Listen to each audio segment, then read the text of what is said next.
السلام علیکم مائی YouTube family, کیسے ہیں آپ سب؟ آئی ہوپ سب ٹھیک ٹھاک ہوں گے۔ ناول کے نیکسٹ پارٹ کے ساتھ حاضر ہوں۔ ناول آپ لوگوں کو کافی پسند آ رہا ہے اور آپ لوگوں کی پسند کرنے کے لیے اور ناول کو اتنا زیادہ لائک کرنے کے لیے بہت بہت شکریہ۔ چلیں آج کا پارٹ شروع کرتے ہیں اور دیکھتے ہیں کہ آگے کیا ہوتا ہے۔ یہ نہ ہو کہ میں آپ کو معاف کرنے کے چکر میں گھر تک کا بھی ویٹ نہ کر سکوں۔ اسد کا فیوریٹ ریڈ کلر کا لہنگا اور کرتی، جس پر نفیس گولڈن کلر کا کام ہوا تھا۔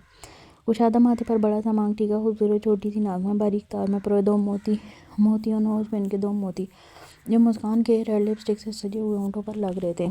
ان دو موتیوں کی بدولت اسد کی نظر بار بار مسکان کے نازک سے ہونٹوں پر جا کر رک رہی تھی۔ کانوں میں جھولتے ہوئے بڑے بڑے گولڈن جھمکے، دودھ جیسی سفید سرائی دار گردن میں گولڈن کندن کے موتیوں سے جڑا خوبصورت نیکلس۔ اسد کے کہنے کے مطابق پارلر والی نے مسکان کو میک اپ کافی لائٹ کیا تھا۔ اسد نے پارلر والی کو مسکان کے روم میں جاتے دیکھ کر کہا تھا کہ پلیز میری بیوی کی خوبصورتی کو بہت زیادہ مصنوعی مت بنانا۔ پارلر والی نے اس بات کا پورا دھیان رکھا تھا، سارا میک اپ لائٹ کیا تھا، بس lipstick bold romantic red colour کی لگائی تھی۔ اسد کی نظر بار بار مسکان کے ڈیپ ریڈ کلر کی لپسٹک سے سجے ہوئے ہونٹوں پر جا کر ٹھہری تھی۔ ہتھیلیوں میں رچائی ہوئی مہندی اور ہاتھوں میں پہنے ہوئے ریڈ گلاب کے گجروں کی ملی جلی خوشبو اسد کو دیوانہ بنا رہی تھی۔ مسکان اس وقت دلہن کے روپ میں اتنی خوبصورت لگ رہی تھی کہ اسد کا گاڑی چلانا محال ہو رہا تھا۔ اسد نے ہاتھ بڑھا کر گاڑی کے ٹیپ ریکارڈر پر رومانٹک سانگ پلے کر دیا۔ گاڑی میں مدھم سی رومانٹک میوزک سانگ سے ماحول اور بھی رومانٹک ہو گیا تھا۔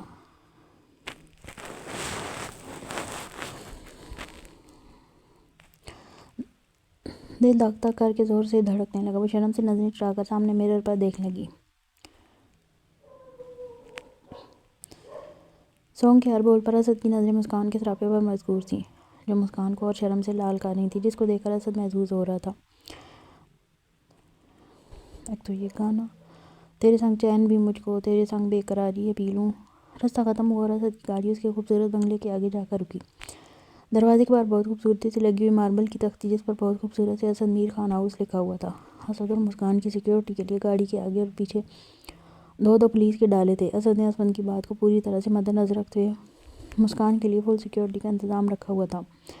اسد اور اسد کی فیلڈ ہی ایسی تھی کہ حالات کبھی بھی خراب ہو سکتے تھے۔ ان کے دشمن ہمیشہ گھات لگائے بیٹھے رہتے تھے۔ اسد نے نوکرانی سے کہہ کر گاڑی میں چادر رکھوا لی تھی۔ اسد کی خیرت کو یہ گوارا نہ تھا کہ اس کی بیوی کو کوئی دلہن کے روپ میں سجے ہوئے کوئی غیر محرم دیکھے۔ حالانکہ کسی میں اتنی جرأت نہیں تھی کہ اسد کے ساتھ بیٹھے ہوئے کوئی مسکان کو نظر بھر کے دیکھ سکے، مگر پھر بھی اسد نے گاڑی کی بیک سیٹ پر ہاتھ بڑھا کر چادر کو اٹھا کر مسکان کے سر پر گھونگھٹ کی طرح ڈال دیا۔ باہر بہت سارے سیکیورٹی کے آدمی موجود ہیں، اس لیے میں نہیں چاہتا کہ میری بیوی کو میرے سوا کوئی اور دیکھے۔ اس کے یوں چادر ڈالنے پر مسکان نے سوالیہ نظروں سے اسد کی جانب دیکھا تھا، جسے سمجھتے ہوئے اسد نے جواب دیا۔ اسد نے مسکان کا ہاتھ پکڑ کر اس کے بھاری لہنگے کو سنبھالتے ہوئے گاڑی سے اتارا۔ خوبصورت بنگلے کے گلابوں سے سجے ہوئے رستے سے ہوتے ہوئے اپنے گھر کے اندر داخل ہو گیا۔ گھر کے اندر آتے ہی اسد نے سب سے پہلے مسکان کا چادر سے کیا ہوا گھونگھٹ ہٹایا اور چادر کو اتار کر پاس پڑے ہوئے صوفے پر پھینک دیا۔ گھر جتنا خوبصورت باہر سے تھا، اس کے کہیں زیادہ اندر سے بہت خوبصورت تھا۔ ابھی تو مسکان نے صرف ٹی وی لاؤنج ہی دیکھا تھا، تو اس سے اندازہ ہو گیا تھا کہ گھر بہت شاندار ہے۔ کہاں جا رہی ہو مائی بیوٹیفل وائف؟ اسد نے مسکان کا ہاتھ پکڑتے ہوئے بڑی خماری والی آواز سے کہا۔ مسکان سارا گھر دیکھنا چاہتی تھی، مگر اسد نے تو راستہ بڑی مشکل سے کاٹا تھا۔ اب تو بس وہ مسکان کے ساتھ اپنے روم میں جانا چاہتا۔ وہ مسکان کی محبت سے اپنے منہ اور جذباتوں کو سکون دینا چاہتا تھا۔ ہمارا گھر بہت پیارا ہے اسد، میں پورا گھر دیکھنا چاہتی ہوں۔ پرنسس گھر بہت پیارا ہے، مگر اس گھر کی مالکن سے زیادہ خوبصورت نہیں، اور یہ گھر دیکھنے کے بعد تو یہ کام آپ صبح اٹھ کر آرام سے کیجیے گا۔ ابھی تو مجھے آپ کو اچھی طرح سے دیکھنا ہے اور آپ کو اپنے پیار کے رنگ میں رنگنا ہے۔ وہ مسکان کو اپنی گود میں اٹھا کر چھوٹے چھوٹے قدم بڑھتا ہوا مسکان کو اپنے روم میں لے آیا۔ روم کو گلابوں کے پھولوں سے بہت خوبصورتی کے ساتھ سجایا گیا تھا۔ آف وائٹ کلر کی خوبصورت سلک کی بیڈ شیٹ پر گلاب کی پتیوں سے رومانٹک انداز میں آئی لو یو لکھا ہوا تھا، جسے دیکھ کر اسد نے بھی مسکان کے کان میں سرگوشی کرتے ہوئے آئی لو یو کہا۔ اسد مجھے نیچے اتاریں۔ مسکان کی جان تو اسد کے تیور دیکھ کر ہی نکلی ہوئی تھی، اس پہ اسد کا یوں گود میں اٹھا کر کان کے لوگ کو اپنے سلگتے ہوئے لبوں سے چھو کر ہلکا سا دانتوں کا دباؤ دیتے ہوئے آئی لو یو کہنا مسکان کو شرم کے مارے اپنے جسم سے جان نکلتی محسوس ہو رہی تھی۔ اسد پلیز مجھے نیچے اتار دے، مجھے چینج کرنے جانا ہے۔ مسکان نے اسد کی بے باک سی نظروں سے بچنے کے لیے بہانہ بنایا۔ جسے اسد جیسے تیز دماغ آدمی نے 1 منٹ میں بھانپ لیا۔ مسکان کے اتنے معصوم بہانہ بنانے پر اسد کہہ لگا کر ہنسا تھا، پرنسس ریلیکس ہو جاؤ، خود کو مت تھکاؤ، میں خود آپ کو چینج کروا لوں گا۔ کہتا ہوا مسکان کو بیڈ پر لٹا کر خود بھی مسکان کے اوپر ہی ڈھیر ہو گیا تھا۔ مسکان بے شک ایک میچور لڑکی تھی، اپنے اور اسد کے رشتے کی نزاکت کو سمجھ سکتی تھی، مگر تھی تو ایک لڑکی جسے اس وقت فطری شرم و حیا نے گھیر رکھا تھا۔ اسد جو اپنی دیوانگی میں مسکان کی گردن پر اپنے سلگتے وہ نابیل لب رکھ کر اپنی پیاس بجھا رہا تھا، اسد کے لبوں کے لمس سے مسکان کا دل 100 کی سپیڈ سے دھڑک رہا تھا۔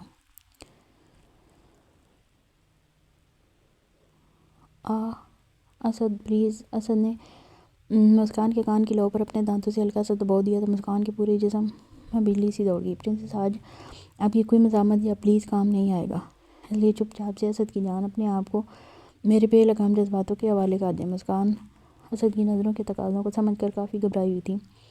اسی گھبراہٹ میں مسکان کی آنکھوں سے آنسو جھلک گئے۔ خان کی جان آج یہ بھی کام نہیں آئیں گے۔ اسد اپنے انگوٹھے کے پھولوں سے مسکان کے آنسوؤں کو صاف کرتے ہوئے خماری سے بولا۔ ویسے پرنسس یہ آنسو کس لیے ہیں؟ کیا میں ان آنسوؤں کا یہ مطلب سمجھوں کہ آپ اپنے شوہر کی غربت میں نہیں آنا چاہتی؟ اس لیے منمناتے ہوئے بس اتنا ہی بول سکی۔ مسکان اس کی ناراضگی مول لینا نہیں چاہتی تھی۔ میں نے ایسا تو نہیں کہا۔ مسکان کو شرم کے مارے سمجھ میں نہیں آ رہا تھا کہ اسد کے ایسے سوال کا کیا جواب دے، مگر اسد نیچر وائز ایسا ہی تھا، اپنی بات کو صاف صاف دو ٹوک میں کرنے والا۔ مسکان اسد کی بات کا جواب نہ دے کر اسد کی سوچ کو ہوا دینا نہیں چاہتی تھی۔ تو پھر آپ رو کیوں رہی ہیں؟ اسد ابھی تک اسی پوزیشن میں مسکان کے اوپر لیٹا ہوا تھا۔ نازک سی مسکان کے لیے ہٹے کٹے اسد کے وزن سے سانس لینا بھی دشوار ہو رہا تھا۔ مجھے نہیں پتا میں کیوں رو رہی ہوں، بس مجھے گھبراہٹ ہو رہی ہے۔ وہ یوں روتے ہوئے بہت معصوم لگ رہی تھی۔ اسد کو اب مسکان کی گھبراہٹ کی وجہ سمجھ میں آ گئی تھی، اس لیے اسد کہہ کے لگا کر ہنس رہا تھا، کوئی بات نہیں پرنسس، میں آپ کی گھبراہٹ کو آج رات پوری طرح سے دور کر دوں گا۔ اسد کو سمجھ آ گیا تھا کہ مسکان کی ساری گھبراہٹ اسد سے شرم کی وجہ سے تھی۔ مسکان جی، اجازت ہے میں آپ کو پوری طرح سے اپنا بنا لوں، یا میری جان اپنے اس پٹھان کے صبر کا اور امتحان لینا ہے آپ کو؟ مسکان بنا کچھ بولے ہی پلکوں کو نیچے جھکا گئی۔ تھینک یو مائی لو، کہتا ہوا مسکان کے ڈیپ ریڈ کلر کے لپسٹک سے سجے ہوئے گلاب کی پتیوں جیسے نازک ہونٹوں پر جھک گیا۔ پرنسس یار یہ رکاوٹ بن رہی ہے میرے پیار میں۔ اسد نے منہ اوپر کر کے مسکان کی ناک پہنی ہوئی تار والی نوز پن کو گھورتے ہوئے کہا، میری آدھی رات تو آپ کو ڈھونڈنے میں ہی نکل جائے گی، جتنی چیزوں میں پارلر والی نے آپ کو چھپا دی ہے۔ اسد کی جھنجھلاہٹ دیکھ مسکان کو ہنسی آ گئی۔ آپ کو بڑی ہنسی آ رہی ہے؟ آپ کو مجھے ڈھونڈنے میں محنت نہیں کرنی پڑے گی نا، اس لیے میرا درد نہیں سمجھو گی آپ؟ اسد دکھی سا منہ بنا کر بولا، سوچو پرنسس، اگر میں آپ کے کہنے پر شیروانی پہن لیتا تو آپ کو بھی اتنی ہی محنت کرنی پڑتی مجھے ڈھونڈنے کے لیے۔ اسد ایک ایک کر کے اس مسکان کو ساری جولی اور دوپٹے سے آزاد کر چکا تھا۔ اسد آپ کو شرم نہیں آتی ہے ایسی باتیں کرتے ہوئے؟ مسکان اسد کے ایسے بے باک مذاق کرنے سے شرم سے لال ہو رہی تھی۔ شرم تو بہت آتی ہے مگر اپنی بیوی سے نہیں۔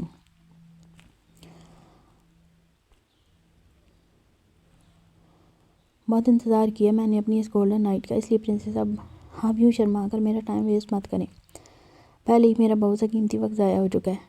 اسد افسوس زدہ منہ بنا کر بولا، پہلے منہ دکھائی کا گفٹ تو دیں۔ مسکان اسد کو پھر سے اپنے لبوں پر جھکتے ہوئے دیکھ کر اسد کے سینے پر اپنی دونوں ہاتھ رکھ کر اسد کو پیچھے کرتے ہوئے بولی۔ اسد کو بہت اچھے سے سمجھ آ رہا تھا کہ مسکان یہ سب اس سے بچنے کے لیے کر رہی ہے، پہلے اچھے سے منہ دیکھ تو لوں، پھر آپ کو آپ کے پسند کے منہ دکھائی دوں گا، اور اب اگر آپ نے مجھے ڈسٹرب کیا اور میرے کام میں رکاوٹ پیدا کی تو پرنسس انجام کے لیے تیار رہیے گا۔ میری بات تو سنیں، اب مجھے آپ کی آواز نہ آئے، اگر آئے تو صرف پیار کی بات کرنے کے لیے۔ کہتا ہوا پھر سے مسکان کے چہرے پر جھکنے لگا تو مسکان نے اپنا بچاؤ کرتے ہوئے اپنی ہاتھ کی ہتھیلی کو اپنے منہ پر رکھ لیا۔ مسکان کی اس حرکت پر اسد کے نابیل لب کھلکھلا کر مسکرائے تھے۔ اسد نے اپنی پشت زبان میں یہ کہا تھا، صدقے جاؤں آپ کی سیکیورٹی پہ۔ آپ کیا لگتا ہے مسکان کہ آپ کی یہ ہائی سیکیورٹی مجھے آپ پر قابض ہونے سے روک سکتی ہے؟ پرنسس اب آپ اعتراض مت دینا جو میں کروں گا، کیونکہ آپ نے مجھے مجبور کر دیا یہ سب کرنے کو۔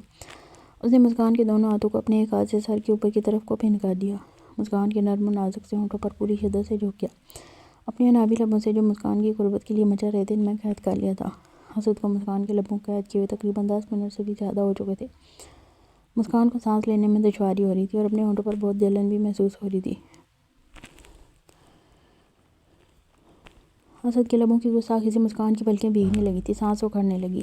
مگر اسد اپنے من کی پیاس بجھا کر اپنی مرضی سے جب پیچھے ہوا تو اسد کی اپنی سانسیں بھی بڑی بے ترتیب ہو رہی تھی اور دل بھی 100 کی سپیڈ سے دھڑک رہا تھا۔ مسکان نے شکر کا کلمہ پڑھا تھا اسد کی جان چھوڑنے پر۔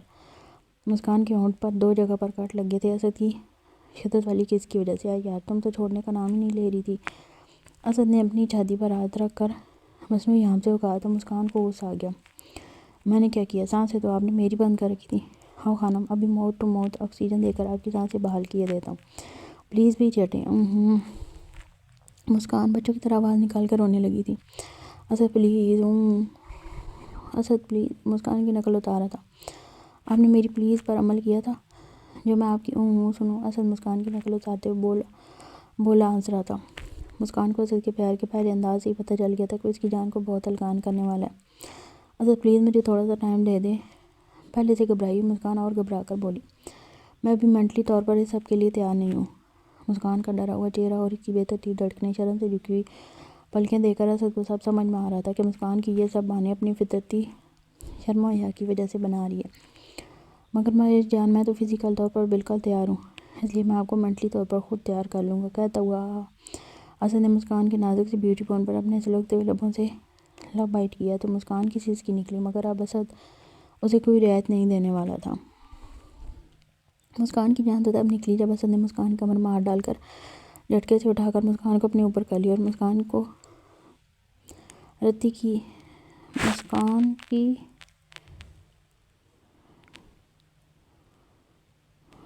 کوٹی کی زپ کھول دی اور کھلی ہوئی زپ کی جگہ پر اپنے ہاتھوں کے لمس چھوڑا تھا۔ اسد، مسکان نے اسد کی آدھی تپش سے تڑپ کر اسد کا نام توڑ کر کہا، پرنسس، میرے پیار کے بیچ میں مذاق نہ کھڑی کریں خانم، خود کو مجھ میں شامل کر کے میرے عشق کو مکمل کر دو، گمبھیر آواز سے کہتا ہوا مسکان کی کرتی، اچھا یہ اوپر کرتی لفظ تھا، کرتی کندھے سے سرکا کر وہاں سے اپنے سلگتے ہوئے لب رکھ چکا تھا۔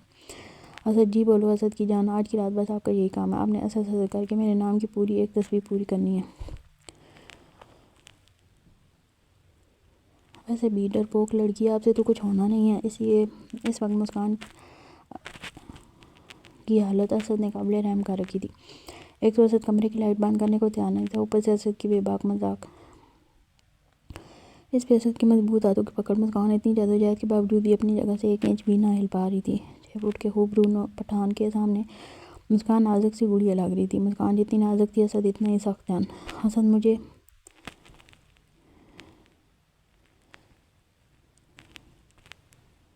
کرتی چپ رہی ہے۔ اسد نے مسکان کو چینج کرنے تک کی مہلت نہیں دی تھی۔ لاؤ پرنسس، ابھی اتار دیتا ہوں، آپ کتنے بے شرم ہیں، چھوڑیں مجھے چینج کرنے جانا ہے۔ مسکان شرم سے لال ہو کر بولی، میری جان ابھی پوری طرح سے میری بے شرمی دیکھی کہاں ہے آپ نے؟ اسد مسکان کے بالوں میں منہ چھپاتا ہوا مسکان کی مزاحمتوں کو نظر انداز کر کے اپنے پیار کی بارش میں اسے بھگوتا چلا گیا۔ اب کمرے میں دونوں تیز سانسوں کی آوازیں تھیں یا مسکان کی دبی دبی سی سیسیوں کی آوازیں آ رہی تھیں۔ اس نے پوری رات اپنی من مرضیاں کر کے مسکان پر اپنی محبت نچھاور کی تھی۔ تقریباً 4:45 بجے اسد نے مسکان کو تھوڑا سکون کا سانس لینے دیا تو مسکان کا انگ انگ دکھ رہا تھا۔ اسد کی محبت کی بچھاڑ سہ سہ کر اور جان چھوٹتے ہی اسد کی باہوں میں گہری نیند میں چلی گئی تھی، مگر اسد کی آنکھوں سے نیند کوسوں دور تھی۔ آج اسد میر خان کی بچپن کی محبت، اس کی جوانی کا عشق، اس کی باہوں میں پرسکون سو رہا تھا۔ آج اس نے پورے حق سے اپنا حق وصول کر لیے تھے۔ مسکان کروٹ لے کر سو رہی تھی۔ اسد نے مسکان کی پشت سے اپنا سینہ لگا رکھا تھا۔ اسد مسکان کو اپنی باہوں میں یوں جکڑ کر لیٹا تھا کہ مسکان اپنی جگہ سے ہل نہیں سکتی تھی۔ مسکان اسد کا آف وائٹ کاٹن کا کرتا پہنے ہوئے اپنے شوہر کی شدتوں سے ٹوٹ کر اسی کی پناہوں میں پرسکون کمفرٹر لپیٹے ہوئے پڑی تھی۔ اسد کی نظر مسکان کی دودھ جیسی سفید نازک سی بیوٹی بون پر پڑتے ہی اسد کے نابی لب مسکرائے۔ مسکان کی گردن پر اسد کی محبت کی بہت ساری چھوٹی بڑی مہریں ثبت کی ہوئی تھیں، جن کے نشان مسکان کی گردن پر اسد کو بہت خوبصورت لگ رہے تھے، جن کو دیکھ کر اسد کے جذبات پھر سے بے قابو ہونے لگے تھے۔ اسد مسکان کو جگانا نہیں چاہتا تھا۔ اسے اچھے سے پتہ تھا کہ مسکان جیسی معصوم جان کے لیے اسد خان جیسے مضبوط اعصاب کے مالک شخص کو جھیلنا اتنا آسان نہیں تھا۔ مگر اسد اس وقت اپنے محض اور جذباتوں کے آگے بے بس ہو رہا تھا۔ آج خان کی محبت خان کی دست رس میں تھی۔ اسد نے اپنے جذباتوں کو مانتے ہوئے مسکان کی گردن پر اپنی محبت کی ایک اور مہر ثبت کر دی۔ اسد، مجھے سونے دے پلیز، وہ اسد کے پر زور دیتے ہوئے چیخی تھی۔ مسکان اب بہرحال میں کچھ دیر سونا چاہتی تھی۔ یہ رات سونے کے لیے نہیں ہے بیوقوف لڑکی، رات ختم ہوگی اب، صبح ہونے لگی ہے۔ مسکان کھڑکی سے آتی مدھم سی روشنی کو دیکھتے ہوئے بولی اور دوبارہ سے کمفرٹر میں گھس گئی۔ تو کوئی بات نہیں، اب راتیں بھی ہماری ہیں اور دن بھی۔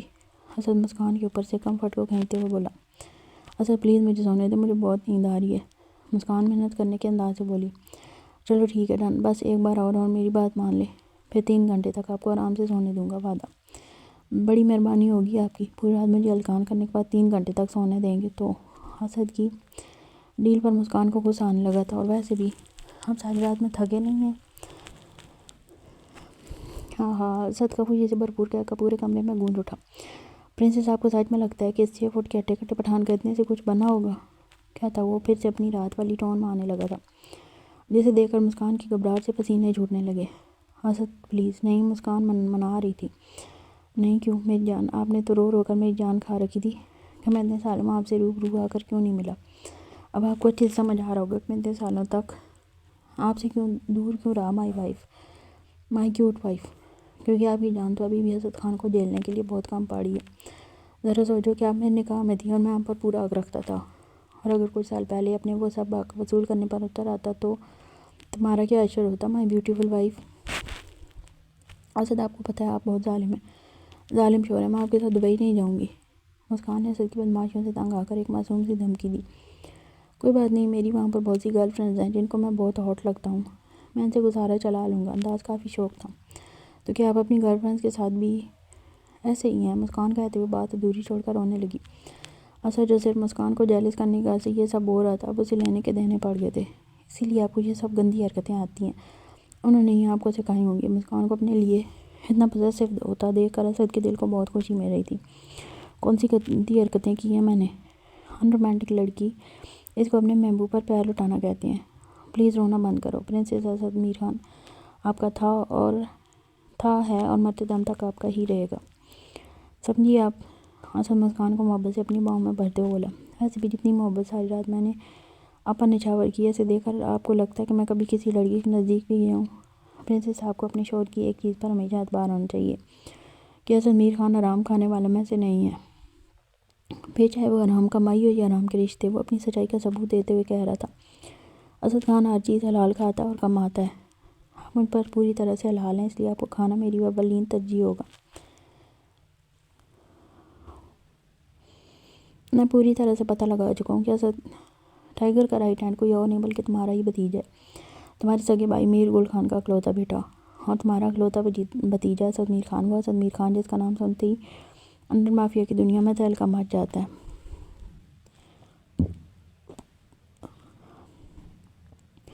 صفدر بہت دنوں سے اپنے جاسوسوں کی مدد سے معلومات اکٹھی کر رہا تھا، اب جا کر اس کے ہاتھ ایک بہت بڑا کلو لگا تھا۔ صفدر سوچ سمجھ کر بولو، تم کیا کہہ رہے ہو؟ شمس کو اپنے کانوں پر یقین نہیں آ رہا تھا، جو بات صفدر اسے بتا رہا تھا اس پر یقین کرنا بہت مشکل تھا۔ شمس میں پوری طرح سے چھان بین کر کے بول رہا ہوں، یہ بات 100% سچ ہے کہ ٹائیگر کا رائٹ ہینڈ تمہارا ہی بھتیجا اسد میر خان ہے۔ شمس اپنے ماتھے پر سے پسینے کی بوندیں صاف کرتا ہوا سر کو پکڑ کر صوفے پر بیٹھ گیا۔ شمس گل خان اسد میر خان کا سگا چچا تھا، جس نے اپنی بھائی کی دولت اور بیوی پر گندی نظر رکھتے ہوئے نہ صرف اپنے بھائی کا ایکسیڈنٹ کروایا تھا بلکہ اپنی معصوم 2 سالہ بھتیجی کو صفدر کے ساتھ مل کر اغوا کر کے صفدر کی معشوقہ کے پاس رکھا، صرف اس لیے کہ بڑی ہو جائے تو اس کو مہنگے داموں بیچ کر اس کی مری ہوئی ماں سے بدلہ لے سکے۔ شمس خان رشتوں کے نام پر لعنت تھا، جسے نہ تو رشتوں کی کوئی قدر تھی نہ ضرورت۔ شمس گل خان کی گندی نظر ہمیشہ سے اپنے سگے بھائی میر گل خان کی بیوی پر تھی۔ شمس کے لاکھ ورگلانے پر بھی وہ پاک دامن عورت اس کے جہاں سے میں نہیں آئی تو اس نے اپنے بھائی کی گاڑی کا ایکسیڈنٹ کروا دیا۔ ارادہ تو صرف بھائی کو اور بھتیجوں کو مارنے کا تھا، کیونکہ وہ میر گل خان کے مرنے کے بعد خود اس کی بیوہ سے نکاح کر کے اپنے پاس رکھنا چاہتا تھا۔ اسد اس لیے مارنا چاہتا تھا کل کو اپنے باپ کی موت کا پتہ لگا کر شمس خان کی گردن تک نہ پہنچ جائے اور جوان ہو کر اپنے باپ کی اتنی وسیع جائیداد کا اکلوتا مالک نہ بن سکے۔